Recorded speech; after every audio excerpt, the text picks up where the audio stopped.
Bendición mi gente, mi nombre es Alejandro Romero o Lobo Batala y les doy la bienvenida a un nuevo video informativo donde el día de hoy trataremos la letra del año 2021 brindada por la Sociedad Yoruba de México.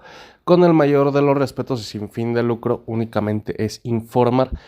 Cada bloque tendrá 20 segundos de diferencia, por los que si gustas adelantar el video o atrasarlo o inclusive pausarlo para tu mayor comprensión, este video no tendrá audio por la misma razón. Se pide el mayor de los respetos, cualquier comentario inapropiado será bloqueado.